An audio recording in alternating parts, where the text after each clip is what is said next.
वो किस स्टेट से, क्या वो उस जिले के ऊपर छोड़ा गया, उस डिवीजन के ऊपर छोड़ा गया। तो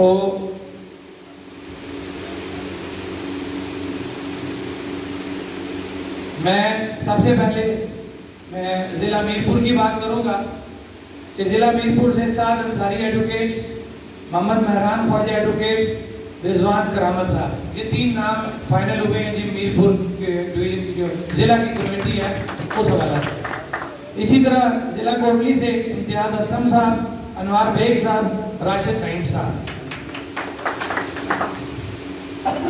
भिंबर से तौसीफ जलाल साहब, सजाद पोटी साहब, इनमें तीसरा नाम अभी यहाँ से नहीं दिया।